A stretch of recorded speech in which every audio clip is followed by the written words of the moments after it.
देखिए, एक तो सबसे इंटरेस्टिंग बात जो हुई वो ये हुई कि कोर्ट में सुनवाई के दौरान ये भी बात आई, कोर्ट ने पूछा, मनन मिश्रा पेश हो रहे थे, बार काउंसिल ऑफ इंडिया के चेयरमैन जो हैं वही पेश हो रहे थे याचिकाकर्ता की तरफ से। तो उन्होंने ये बात आई कि अ, केवल राज्य लोक सेवा आयोग के पेपर का मसला नहीं है, कर्मचारी चयन आयोग का भी मसला है। तो उस पर चीफ जस्टिस ने एक सवाल पूछा, कहा कि मुझे तो एक और चिंता हो रही है कि राज्य लोक सेवा आयोग जो है वो भी जुडिशियल एग्जामिनेशन भी जुडिशरी का भी परीक्षा कंडक्ट कराता है, तो मुझे तो उसकी चिंता हो रही है। तो विवेक जी, अगर हम राजनीति के इतर देखेंगे, कई चीजें होती हैं कि राजनीति और बाकी चीजें मिली-जुली होती हैं, घालमेल हुआ होता है। राजनीति के इतर देखें, तो इसमें कहीं से कोई दिक्कत नहीं दिख रही। कि भई गड़बड़ी हुई है तो जाँच होनी चाहिए, और जाँच होनी चाहिए तो बात ये भी हुई एक बार कि अ, सुप्रीम कोर्ट के रिटायर्ड जज की निगरानी में हो, तो कोर्ट ने कहा कि वो जज क्या करेंगे, कैसे जाँच होगी? जाँच के लिए तो प्रॉपर इन्वेस्टिगेशन होना चाहिए। उसी पर हुआ कि ठीक है, सीबीआई जाँच की बात हम कर रहे हैं। तो जाँच होनी चाहिए, ये इससे किसी को आपत्ति नहीं हो सकती, वही माँग हो रही है। लेकिन जब वो होगी, समय-समय पर विवेक जी जो बातें होती हैं कि कई बार होता है कि जो केंद्रीय जाँच एजेंसियाँ जब किसी जाँच में शामिल होती हैं, तो उसके अलग-अलग मायने होते हैं, और वहीं पर सियासत आ जाती है। आपने जब देखा होगा कि कई बार ये बात होता है कि किसी जाँच के बहाने स्टेट को परेशान किया जाता है, जाँच के बहाने नेताओं को परेशान किया जाता है, जाँच के बहाने तमाम तरह से चीज़ों को वो करने की कोशिश की जाती है। तो मुझे जो बात समझ में आ रही है कि युवाओं को लग रहा है, मुझे जो बात आ रही है कि पेपर में गड़बड़ी हुई है, तो उसकी जाँच होनी चाहिए, और जाँच केवल जाँच दिखाने के लिए नहीं होनी चाहिए। जाँच होनी चाहिए तो इस तरह जाँच होनी चाहिए कि जाँच हो और कुछ नतीजे निकले, और भविष्य में भी भविष्य में कहीं कोई गड़बड़ी ना हो। इसके लिए कुछ पुख्ता व्यवस्था की जानी चाहिए। और आज के समय में पेपर लीक का मसला है वो पूरे देश में, चाहे वो केंद्रीय परीक्षाएँ हों, सेंट्रल गवर्नमेंट से जुड़ी परीक्षाएँ हों, ये नीट की परीक्षा हो या यूजीसी की परीक्षा हो या एसएससी की परीक्षा हो या राज्य लोक सेवा आयोग की परीक्षा हो, और आपके यहाँ तो झारखंड का तो ट्रैक रिकॉर्ड बहुत खराब रहा है। तो मेरे हिसाब से मैं जो देख पा रहा हूँ कि अ, इसमें कहीं से कोई डाउट नहीं होना चाहिए, कोई शंका नहीं होनी चाहिए, आशंका नहीं होनी चाहिए। तो जाँच की बात चली है, जाँच की बात उठी है, और सुप्रीम कोर्ट ने अभी पूछा है राज्य सरकार से, देखना होगा कि राज्य सरकार इस पर उसका रुख क्या होता है। फिर सीबीआई से ही पूछी जाएगी बात, तो सीबीआई तो अपना हाँ तो कह ही देगी, लेकिन राज्य सरकार के का जवाब बड़ा महत्वपूर्ण होगा विवेक इसमें। क्योंकि राज्य सरकार इतनी सहजता से मान जाए कि सीबीआई जाँच हो, मुझे पता नहीं क्यों ऐसा लग रहा है कि अ, डाउट है मुझे, आशंका है, क्योंकि जो मैंने शुरुआत में बात कही कि राज्य सरकार के मन में भी कहीं होगा, कहीं ऐसा तो नहीं कि सीबीआई इस पेपर लीक के बहाने, इस परीक्षा के बहाने हमारे यहाँ सीबीआई हमको काम करने आए, इसलिए कि ऑपोजिशन रूलिंग स्टेट्स में ऐसा ऐसा ऐसी आशंका हो सकती है। तो इसके 2 पहलू हैं, आशंका वाली बात, सियासत वाली बात, और दूसरी परीक्षा की शुचिता वाली बात।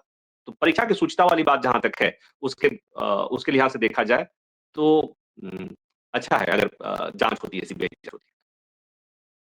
प्रभाकर, क्योंकि आप तो 2 दशक से लगभग कवर कर रहे सुप्रीम कोर्ट, और वहां पर आम तौर पर क्या ये माना जा सकता है कि सुप्रीम कोर्ट में सीबीआई जांच के लिए कोई याचिका दायर की जाती है तो और सुप्रीम कोर्ट क्या उसको आसानी से मान जाती है कि ठीक है जांच होनी चाहिए, और राज्य सरकार और केंद्र सरकार के नोटिस के जवाब का भी इंतजार तो जरूरी है ही, क्योंकि उसी आधार पर ये फैसला सुप्रीम कोर्ट सुना सकती है। लेकिन क्या दलील लग रहा है कि राज्य सरकार देगी नहीं होने का, और केंद्र सरकार क्या जवाब दे सकती है कि सीबीआई जांच होनी चाहिए?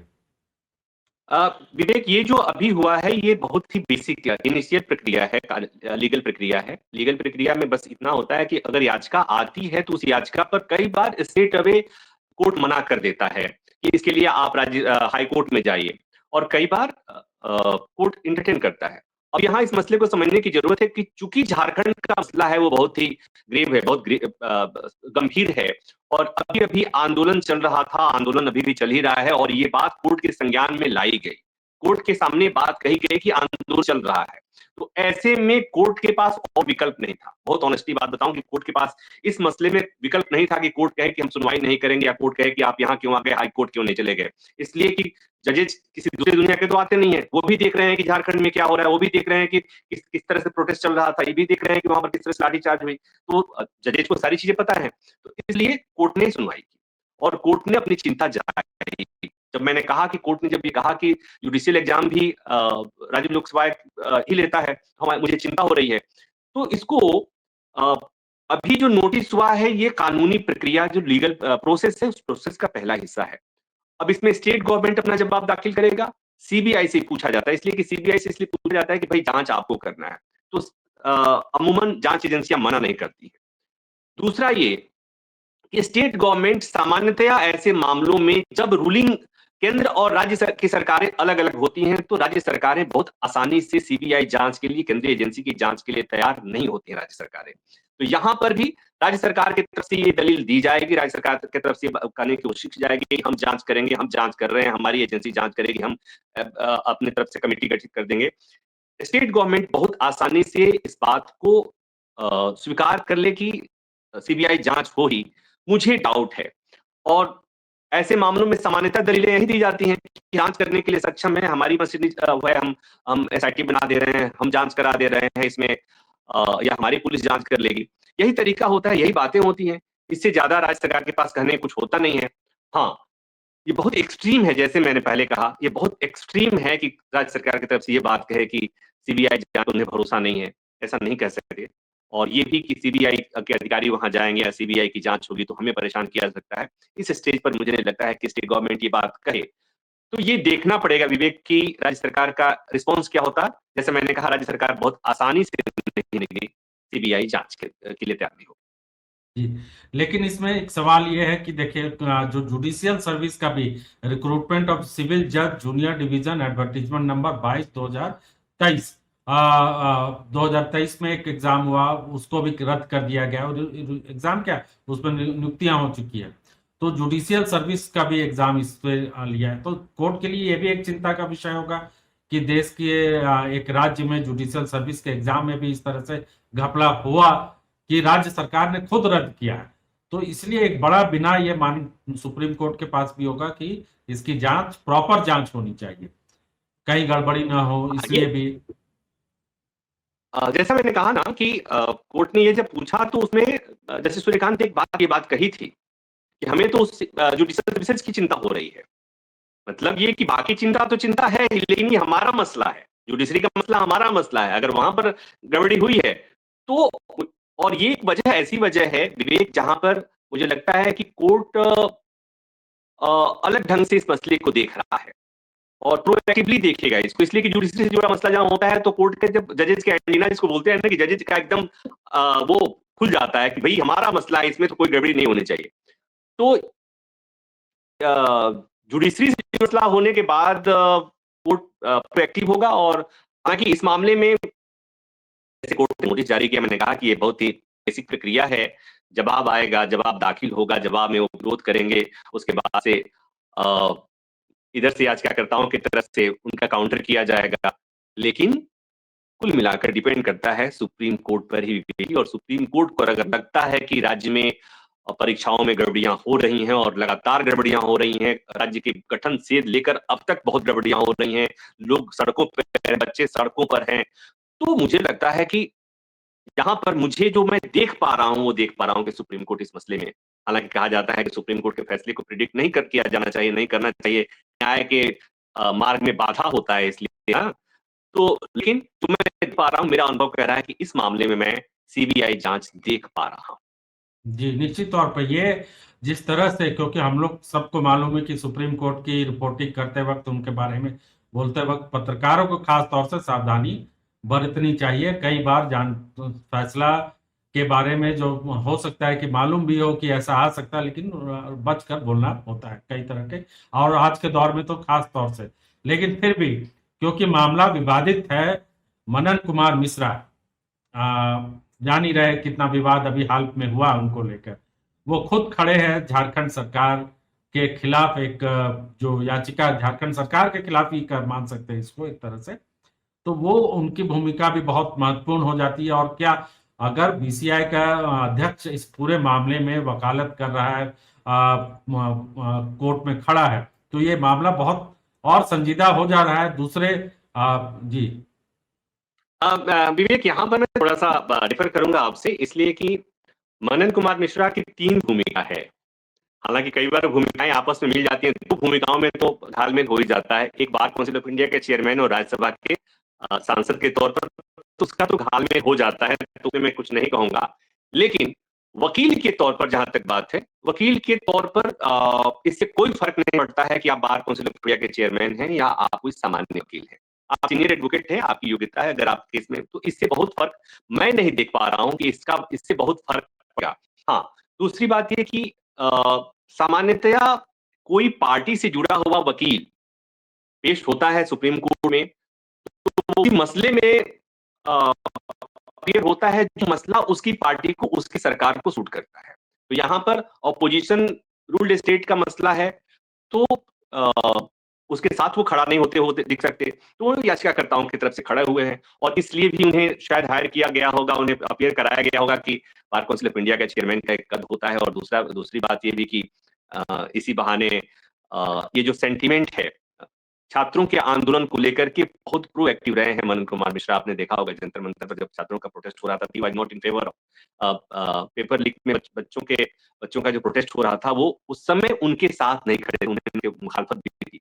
लेकिन यहाँ पर आप बच्चों के साथ खड़े होते हुए दिख रहे हैं। यही है विवेक जी, जो अपनी अपनी सुविधा से लोग सियासत में आगे बढ़ना है तो आपको ऐसा करना पड़ता है। हम लोग तो पत्रकार हैं, हम लोग नहीं समझ पाते हैं, तो इसलिए हम आगे नहीं बढ़ पाते हैं। तो मनन जी इस मामले में बहुत स्मार्ट हैं, वो समझते हैं कि कब कहाँ खड़ा होना है। कब कहाँ खड़ा होना, ये भी बहुत महत्वपूर्ण है। लेकिन जाते जाते एक आखिरी सवाल यही रहेगा कि आमतौर पर सीबीआई जांच किन परिस्थितियों में सुप्रीम कोर्ट, क्योंकि पहले भी आपने कई बार देखा होगा कि मंजूर कर लेती है कि हाँ जांच होनी चाहिए, और यहाँ पर जिस तरह से सीआईडी की जांच चल रही है, तो क्या राज्य जो अभी की मौजूदा स्थिति में संघीय व्यवस्था पर जो सवाल खड़े किए जा रहे हैं राज्यों और केंद्र सरकार के संबंधों के बीच में, उस बीच में सरकार के तरफ से भी ये दलील दी जाएगी कि ये हमारे हस्तक्षेप, क्योंकि कानून व्यवस्था राज्य का एक मामला है, दूसरी ओर ये बड़ा मामला सुप्रीम कोर्ट को लग सकता है या राज्य केंद्र सरकार को कि नहीं, वहां निष्पक्ष जांच नहीं होगी, क्योंकि सीबीआईडी ने पहले भी जांच की है और उस पर कुछ निकला नहीं। तो ये एक बड़ा उधेड़ बुन वाली स्थिति भी रहेगी यहाँ पे। विवेक, आपने जो बात कही ना, यही बात उनके राज्य सरकार की तरफ से बात कही जाएगी कि हम जांच करा रहे हैं, सीआईडी जांच कर रही है। और आप ही ने जो बात कही थी, यही बात याचिकाकर्ताओं के वकील की तरफ कही जाएगी, हाँ तो करा तो रहे हैं, पहले करा, निकला क्या, हुआ क्या, हमें सीआईडी जांच पर भरोसा नहीं है। और यही काफी होता है कि जांच एजेंसी को आदेश करने के लिए या जांच कराने का जो आदेश होता है, यही मुख्य आधार होता है कि जो जांच चल रही है वो ठीक चल नहीं रही है, तो हमें भरोसा नहीं है, उसमें राज्य का हस्तक्षेप है या राज्य सरकार हस्तक्षेप कर सकती है, इसलिए उसका पॉलिटिकल इंटरेस्ट हो सकता है। तो ये जो बातें होती है, यही आधार होता है केंद्रीय जांच एजेंसी को जांच सौंपने का। लेकिन राज्य सरकार ये कह करके मना नहीं कर सकती इस जांच में, चूंकि केंद्रीय एजेंसी है इसलिए वो उसके बहाने हमें परेशान किया जाएगा, ऐसा नहीं कर सकते। तो आपने जो ये बात कही है ना विवेक, कि सीआईडी तो पहले से भी जांच करते रही है, ये सबसे स्ट्रॉन्ग आर्गुमेंट होना रहा है सुप्रीम कोर्ट में। जैसे राज्य सरकार की तरफ से बात कही जाएगी, वैसे ही इधर से इनके वकील अगर उस दिन भी खड़ा होते हैं तो वही बात कहेंगे कि तो क्या हुआ, इसके पहले भी तो करते रही है, क्या निकलता है। सीआईडी की बस की बात नहीं है, सीबीआई टू इन्वेस्टिगेट, और सुप्रीम कोर्ट इसमें जांच का आदेश दे सकता है। बस संक्षेप में एक और जवाब कि नैसर्गिक न्याय का, जो हाईकोर्ट ने कहा कि नैसर्गिक न्याय का इस्तेमाल का उपयोग नहीं हुआ, इस्तेमाल नहीं हुआ, जिनको नौकरी से हटा दिया गया है, क्योंकि सरकार ने कहा कि नौकरी से हटना पड़ गया क्योंकि एग्जाम गलत हुआ, नियुक्ति गलत हुई। अब सुप्रीम कोर्ट में भी यही रहेगा कि जिनकी नौकरी, ऐसा तो है नहीं कि 100 के 100 लोग सबको पैसे देकर ही नौकरियां दी गई होंगी। तो ये सवाल सुप्रीम कोर्ट के पास भी रहेगा कि नैसर्गिक न्याय का किस तरीके से उपयोग यहाँ पर हो, उनके साथ अन्याय न हो जो नौकरी कर रहे हैं। ये बात एक ही बार नहीं विवेक, ये बार बार बात उठती है जब भी कहीं पेपर आउट होता है, दोबारा परीक्षा का आदेश होता है या किसी इस तरह से नीतियां रद्द की जाती है, तो हमेशा ये बात आता ही आता है। सुप्रीम कोर्ट में इसलिए नहीं ठहरता है कि जब पूरी व्यवस्था पे सवाल खड़ा हो गया, तो व्यवस्था पे सवाल खड़ा हो गया तो 100 नियुक्तियां हुई और 100 नियुक्तियां में अगर 10 लोगों की भी गलत ढंग से नियुक्तियां हो गई हैं और ये साबित हो गया है, तो बाकी 90 लोगों को दिक्कत होती है। अच्छा, में मान लीजिए कि परीक्षा हुई, इसमें बहुत बच्चे ऐसे भी थे कि साधन से परीक्षा सीट्स मिल गई, उनके नैसर्गिक न्याय उनके साथ भी नहीं होता। अच्छी मिट्टी आर्गुमेंट है जो सुप्रीम में रुकेगा नहीं, ये मुझे जो बात समझ में आ रही है, इसलिए कि और आपके झारखंड के परीक्षाओं पे करीब सभी परीक्षाओं को लेकर सवाल है। तो जब पूरा परीक्षा प्रणाली पर ही सवाल है, तो ऐसे में कोर्ट जो खड़ा कहेंगे कि हाँ हमारे साथ अन्याय हुआ, इस आर्गुमेंट से कोर्ट कितना कन्विंस होगा भाई, इसलिए कि जिस व्यवस्था में अविश्वास है, जिस व्यवस्था इतनी खराब हो, उस व्यवस्था में आप चाहे कितनी भी ईमानदारी से निकलेंगे, सवाल तो खड़ा होगा ही ना। तो मुझे लगता है कि आर्गुमेंट सुप्रीम कोर्ट में बहुत मेरिट, मुझे सुप्रीम कोर्ट इसमें बहुत मेरिट नहीं देखी। जी, चलिए, बहुत बहुत आभार मनीष और आपका प्रभाकर, आप दोनों ने बहुत समय दिया, और दर्शकों को बता दें कि मामला सुप्रीम कोर्ट में पहुंच चुका है। केंद्र और राज्य सरकार को नोटिस जारी हुआ, सीबीआई जांच हो या नहीं हो, हम सब इस पर अपडेट आपको लगातार देते रहेंगे। बहुत बहुत आभार, नमस्कार। धन्यवाद, थैंक यू। रॉयल इंडिया में आपका स्वागत है, भारत के सबसे विश्वसनीय सोलर मोटर पंप और एमपीपीटी कंट्रोलर निर्माता। रॉयल इंडिया का high performance movable trolley solar water pumping system प्रस्तुत है। बेहतर दक्षता के लिए डिजाइन किया गया और आसानी से ले जाने योग्य। सरकारी परियोजनाओं के लिए अनुमोदित देश भर के कॉन्ट्रैक्टर्स और एजेंसियों की पहली पसंद। एमएनआरई द्वारा अनुमोदित, उल प्रमाणित, उद्योग मानकों के अनुरूप स्वदेशी उत्पाद। सार्थक ऊर्जा समाधान के लिए हमारे साथ साझेदारी करें। आज ही संपर्क करें।